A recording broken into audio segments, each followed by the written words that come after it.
Hi, it's Kate Brownfield from ADHDkidscanthrive.com. I'm your host of the ADHD Kids Can Thrive podcast. I'm also an ADHD parent coach and author. Thank you for being here and thank you for all your support. My guest today is Cassie Korbfort. She is an early learning clinical coordinator for the Center of Developing Minds in Los Gatos, California. Please enjoy our conversation. Hi, Cassie. It's nice to have you here with us today. Thank you for having me. You're welcome. Okay, so I asked you on the podcast because there's kind of what I feel like is a trend, or I'm hearing more stories about how what I like to call the littles, kids who are 2 years old to maybe 6, 7, 8, are showing up in school and their neurodiverse profiles may not be crystal clear and they're getting in trouble in schools, and parents are finding themselves at the preschool level having to advocate for a child when they don't really know exactly yet what's going on with their child as well. So you are an expert in this. So I'm so happy I found you and that we could talk about this today. So before we get started, I always love to hear from the person themselves, like kind of what is it? What's your expertise that you kind of are going to shine a light on for us today? Mhm. My master's is in early childhood special education. I currently run the early learning clinic at the Center for Developing Minds, and I'm the creator of Diverse Minds, which is an online training program for early childhood and elementary educators and parents looking to learn more about developmental diversity. Yeah. Okay. And my world is the littles, like you said. I know. I love the littles. It's such a sweet age, and it can be challenging if they're kind of not fitting into things like we wish as parents. Okay, so let's just start about like kind of what is going on here in 2025 with the state of neurodiverse children when it comes to them entering preschool and even elementary school. It's a really tricky time right now because in any school system, whether it's the public school system or daycares, private schools, people are overworked and understaffed and undertrained. And when you're overworked, understaffed, and undertrained, it makes it really easy to understand why teachers are getting super frustrated with kids. If you have 20 kids in your class and one kid is constantly interrupting, constantly having meltdowns, it's hard not to get frustrated at that kid if you don't know what else to do. Right. Okay, so what has changed since like the good old days, if you will? Like how did, neurodiversity, ADHD's on the rise, autism's on the rise. Like we didn't seem to have this many challenges for kids early on in their education. So what is changing? Well, I think it's a few things. Yes, we're definitely seeing an increase in a lot of diagnoses, but I think we're also seeing teachers who want to support a wider profile of kids and don't necessarily know how to. So in the Yeah. past, when kids might have just been told to, sit down and be quiet, now we're getting teachers that are like, I want to help you actually be able to learn, not just blend in, but they don't have the answers yet. They didn't get the training. Okay. Okay. So this is good for parents to know because you're going to probably be encountering teachers that are working with your kids who aren't specially trained, right? In neurodiversity and how to work with those kids. And And they don't have the especially bandwidth. and in early childhood education, unfortunately, people don't get a lot of training in general. Especially if your kid's in a daycare, someone might be working there with 6 credits of early childhood education, which is, essentially nothing. So everything that they're learning is kind of from their community, from their current workplace. And so it does require parents a lot of the times having to really advocate for their kid. Okay.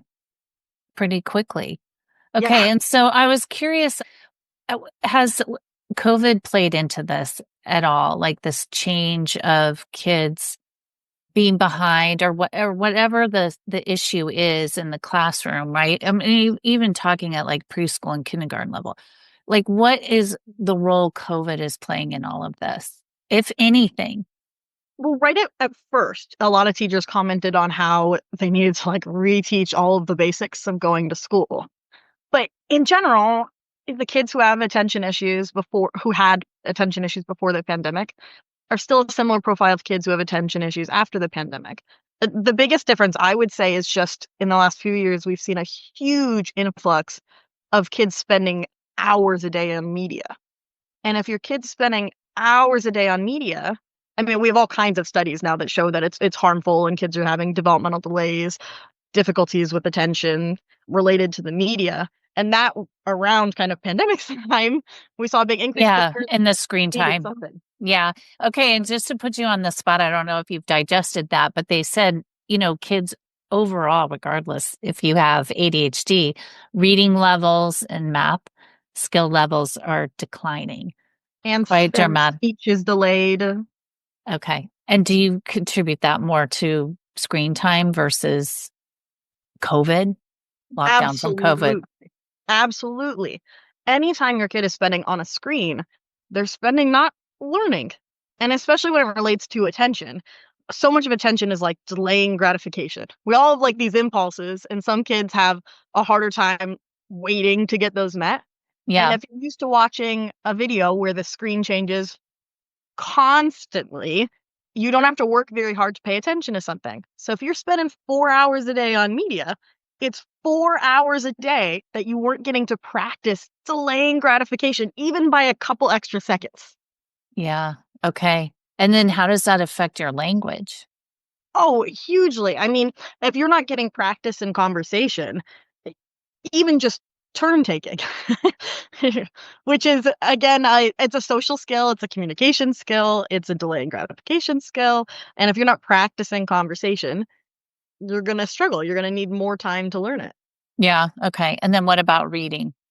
Oh, well, reading's the same thing. Yeah. In America, we have in a not perfect approach to reading in early childhood education. In some places in Europe, they don't even teach reading until you're 7.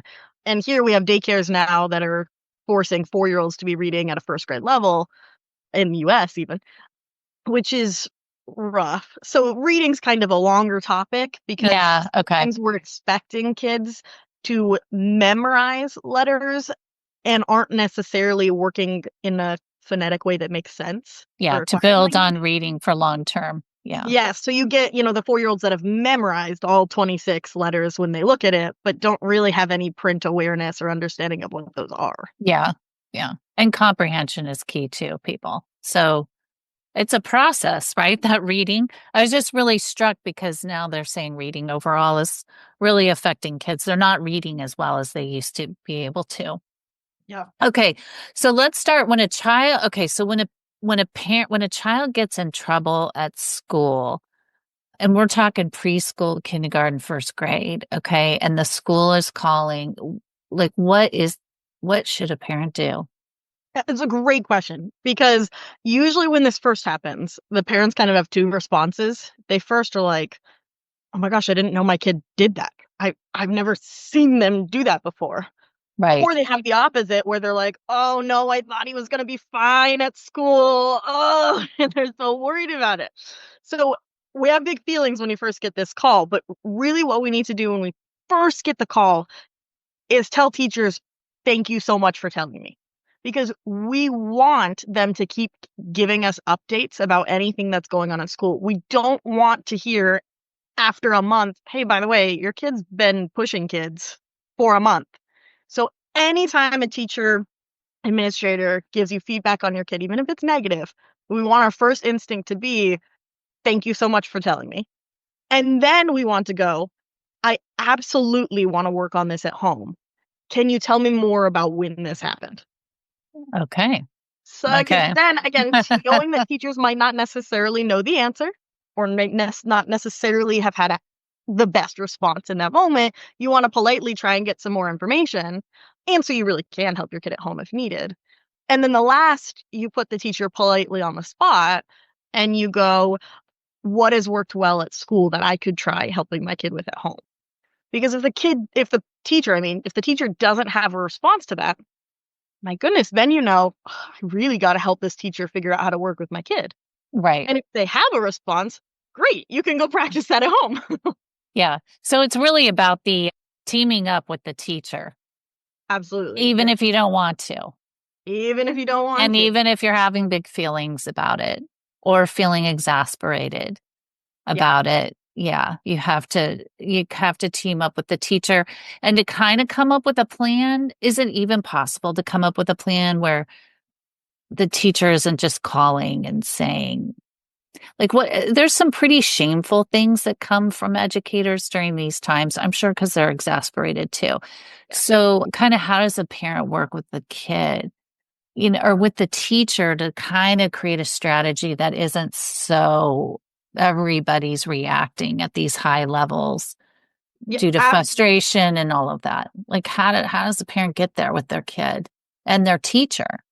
Absolutely. We want to try and figure out why these things are happening when these things are happening. So if kid's not having any trouble during small group centers and is having a lot of trouble listening during whole group circle time, it's going to tell us some information about what their skill set currently is right now and how we can best address it. That's why you want to be on you want to be on each other's team so you can get the most information to best respond to the situation. Yeah. The Okay. teachers don't wanna be calling you every day either. It's a waste of their time, right? That's Yeah. nobody's enjoying that. The teacher's only doing that because, 1, they, need to be accountable for reporting anything, and 2, they're probably also hoping that the kid stops doing this. Yeah, exactly. Yeah, and get to the point.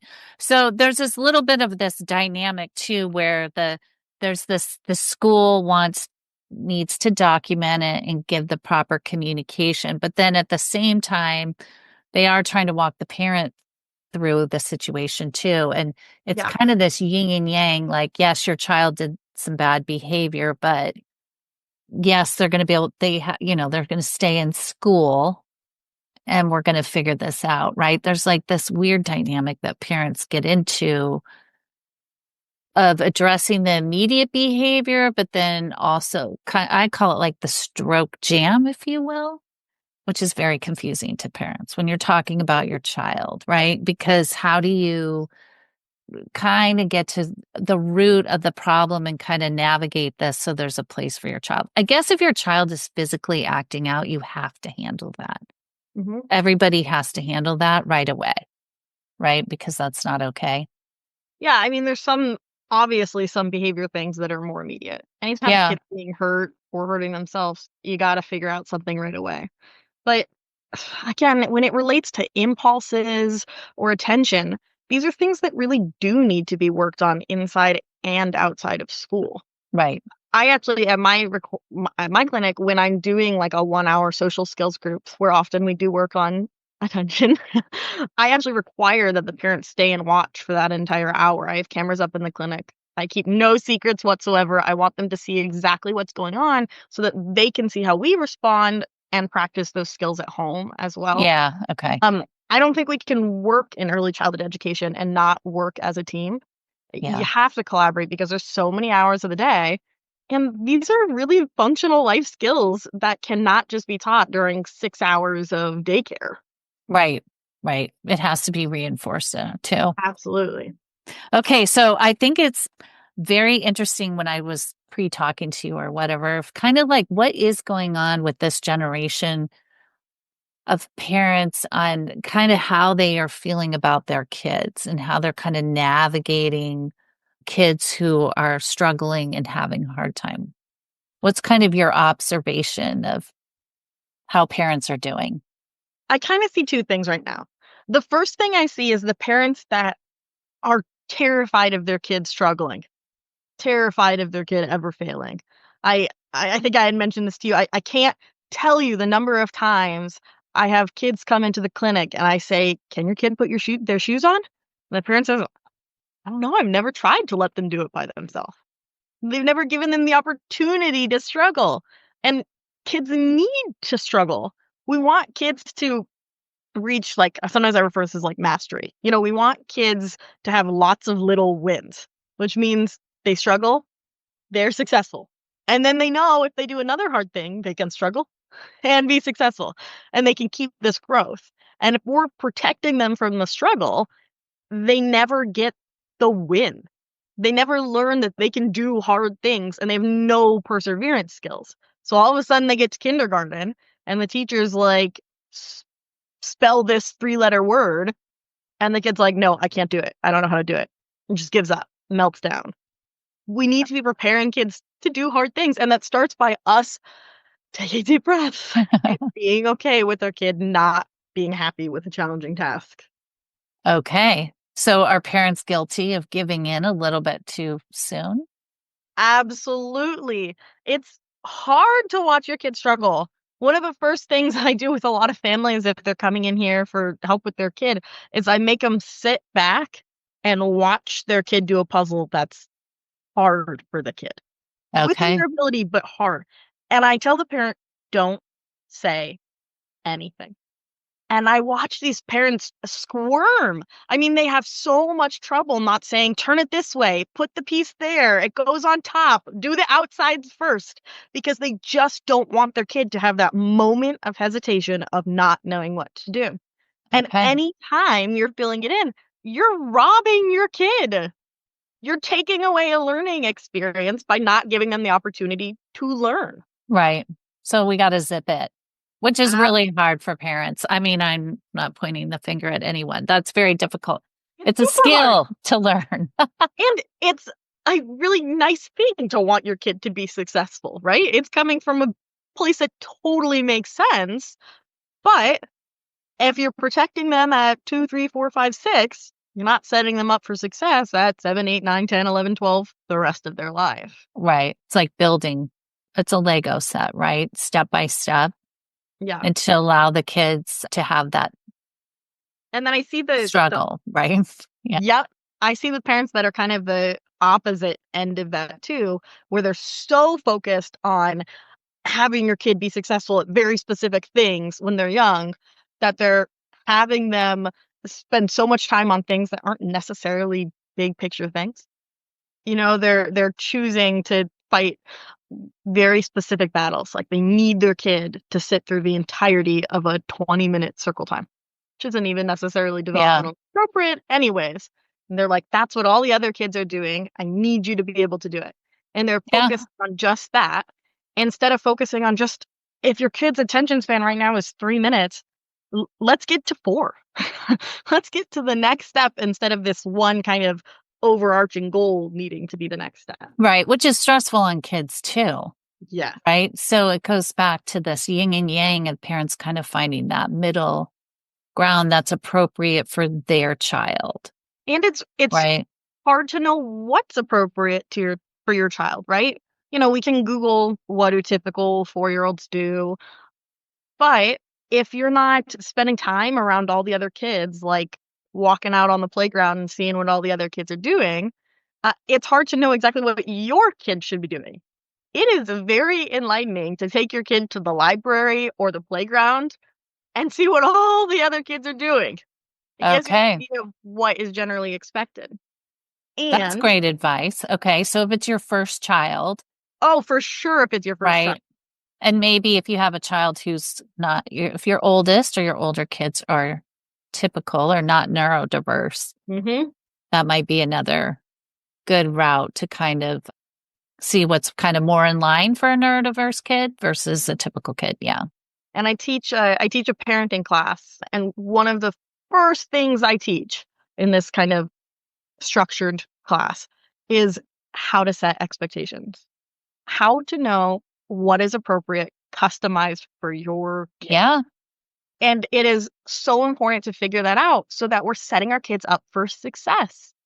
We're figuring out what we want our kids to achieve and then looking at all the tools that our kids need in order to help them be successful with that.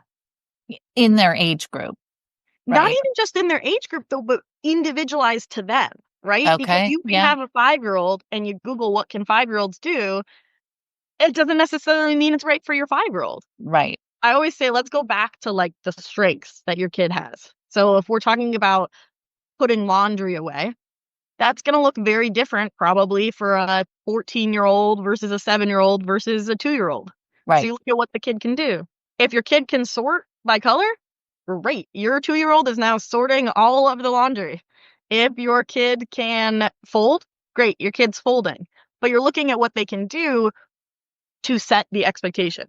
It'd be unreasonable if you just said, all right, hang up all the laundry, but you never taught your kid how to hang up all the laundry. Right. You got to Right. look at what they can do first. Yeah.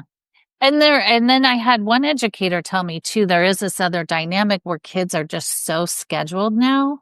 Mhm. They're not even given the opportunity to participate in the laundry, right? By the time they get home, they're exasperated, right? There's no gas in the tank. And so just skills like laundry, cleaning your room or whatever are just kind of being negated. Yeah. So that goes back to like, I guess your value system as a family, right? And kind of recognizing that learning how to do the laundry is just as important as getting an A on a test, right? The Or whatever the things are going on. the overscheduling really has a lot of negative impacts, actually. I mean, even just right back down to social skills. One of the most important thing in regard to social skills is understanding that everything has a beginning and a middle and an end. So your kid knows how to walk up to someone and say, "Come play," but then they don't know how to play. Or your kid can say, "All done," but they don't know how to tell when an interaction is all done. And so if all of their experience is, okay, I go to school and then I go to soccer, those are all adults telling you when everything is the beginning, the middle, and an end. You're not making any decisions. So if we don't have any Oh, of that open-ended time, we don't get practice using those skills. interesting. Yeah. And more importantly to me, boredom is absolutely essential for young kids. Yeah. Critical for kids to not have a task to do and need to figure out what to do. Yeah. And if they're so Playtime, scheduled, right? Yeah. they can't do it. Yeah. Yeah. Not enough playtime for these kids. Mhm. And it's playtime means no screen time, Absolutely. No right? That's screen key. time. Screen time is not playtime. It's not, oh, yeah, it's not really helping them. Okay. So let's talk about, I think we talk like parents feel bad when their child struggles. I guess we kind of talked about that, right? Like, how does a parent kind of navigate their own feelings with Well, how do they separate their feelings from their child's feelings? it's hard is the short answer, right? A lot of, adults are still thinking back to when they were young kids and how they felt growing up based off of whatever parenting strategy their parent did. And I'm seeing a lot parents that are just really well-intentioned, not wanting to see their kids struggle, fail, feel bad. Even when a kid is in emotional distress, they start going, "You didn't give me a turn." And our first instinct is to just solve the problem, to tell them that they're gonna get a turn, Yeah. instead of working through the feelings that their kid is going through. We jump in and we solve these problems without giving kids the tools to solve the problems on their own. And again, one of the ways I really like to practice is just stepping back, being less involved, watching what our kid does. Then I start to comment. My next step with a lot of parents, I say, okay, now we're only going to comment on perseverance and effort. So you're not giving any tips on how to solve the task. You are only praising them continuing the task, persevering, following through. Sometimes we need like a little bit of an assignment. Like, okay, now Yeah. what can I do to help my kid be successful? Because the way I Yes. thought I could help my kid be successful was by telling them how to do it. Right. Okay. That's good advice. I'm thinking of too, like with emotional dysregulation too, it's the same thing, right? It's just really trying not to go there with the kid when they're being dysregulated. Yeah. And it's a skill for the parent. It is a hard skill to learn. Yeah. Yeah. I had a kid the other day in a group who was conflict with peer, and then he went, "Nobody's ever gonna wanna play with me again." And every adult's first response is, "Of course they're gonna wanna play with you again." Yeah. But what the kid needed to hear was, "Oh, I feel so bad that nobody wants to play with you right now." They needed you to go with them on the validation journey instead of just solving the problem, and in this case, disagreeing with the kid. Because Yeah. Okay. then the kid's gonna spend the whole time going, "Yes, they do. They're not gonna wanna play with me. They're so mean to me. I'm not gonna do this anymore." And now you're just in an argument with a kid who wasn't even arguing with you initially. Yeah. But if my first response is, "Oh, they're not gonna play with you. That's so frustrating." Now we're on the same team. I'm Yeah. in it with you together. We're going to process your feelings so that the kid gains the tools to process them himself long term. Long term. Okay. And then tell me about the dynamic when parents, so if you have a neurodiverse child who may have impulse control, not sure how to navigate their emotions, which can be almost all kids, especially when they're younger. Yeah. But when the parents who don't have a neurodiverse kid come into the school setting with really strong opinions about what should be allowed and not allowed, how can a parent get on board with their neurodiverse kid and teacher to kind of help navigate, not be overpowered by those dynamics? Because that's a real thing that actually happens too. I guess what would be your tips for parents helping navigate that inside with the school? Yeah, I see this a lot, unfortunately, especially in like charter school programs and private programs. Yeah, any parent that's putting their kid in one of their programs is someone who's, made a choice to choose this alternative school program because they feel it's best for their kid. And so if there's another kid who they deem to be interfering with what's best for their kid, some parents talk a lot to administration or the teachers to try and get that kid kicked out. Which again, whew, a lot of feelings about this. Feel really Yes. bad when your kid's being criticized. I mean, it's an awful feeling, right? Your kid needs to be in school too. And so what I always like to start with is just, again, assuring teacher we're on the same team. Whether you feel that internally the whole way or not, we're on the same team. I'm going to work with you because if the teacher feels you're working on things at home, they're a lot likely to say, or a lot less likely to say, all right, you're gone. And then you'll want to set really clear goals with the school. Like, what does my kid need to be able to do? Because if we're just trying to reduce hitting, man, maybe we don't care about my kid sitting down for 20 minutes at circle time. We care about meeting his needs so that he's not feeling like he has to act out Act out, right. to be successful. So when we can go back and focus on like what are the actual goals and priorities, it's a lot easier to work with the school and helping the kid be successful. If the goal Okay. is my kid transitions on time, there are lots of things I can do to help my kid work on transitioning. But if my goal is everything my 3-year-old does is perfect, it's a lot harder to achieve. Right. Yeah. So it is parents' advocacy. It takes a lot of advocacy work to kind of navigate these years. And your child will grow and mature and things maybe won't be so volatile, but it's clearly very important when they're young at this age to support the teacher and then support your child in the two places, right? So they can kind of grow and mature. Yeah, I mean, a big part, I've worked with all ages before and up through adults through age 35 even. But I particularly love the young kids because you make a difference now and it just completely shifts the trajectory Yeah. all of the next years of your life. If you're developing at this rate compared to your peers and we can shift it a little bit, all of a sudden, by 10 years old, you're way more successful because we put in extra work now when you're little. Yeah. And it is easier when they're little. Even though it doesn't feel like it right now, it is easier, believe it or So not. true. All of the behavior stuff, it's easier when they're small. Yes. It feels overwhelming, but it's easier to handle it when they're younger so that they can kind of grow with their cup a little bit more full. Yeah, and, if your kid's struggling with attention, when they're young, a lot of times they know they're struggling at school, right? They pick up Yeah. on it. Other kids know. They feel like they're the problem kid.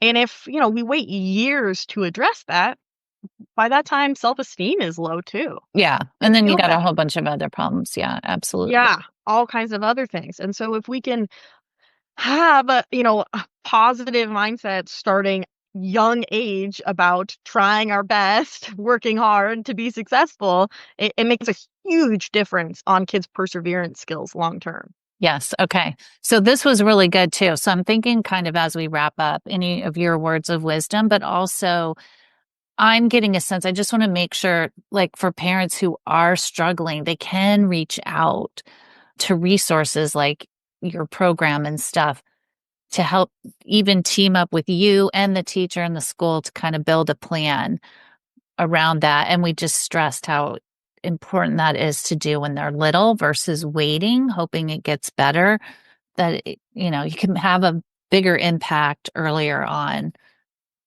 and that there's help, right? There's always help and access to resources to kind of help guide a parent on how to do this beyond just the school. And the school may need the help too, or a teacher. One particular teacher may need. I do a lot of podcasting too. Not every teacher is the same. Yes. Right. So some years may be a little bit more bumpy than other years. Absolutely. And it all just depends on what the teacher's expertise is, right? Yeah. And how wise they are, or what what kind of education they've had, what they've learned over the years, and that kind of thing. Okay. So as we wrap up, what would be kind of your words of wisdom for parents with their littles who are struggling at home and school? My last piece of advice is that kids can do hard things if we let them.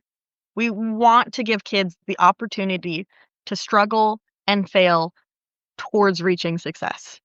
If we don't give kids these little moments of struggle and failure, they're never going to be successful at big long-term things. Yeah. You have to give kids the opportunity to do hard things. And I think the key word you said is little things.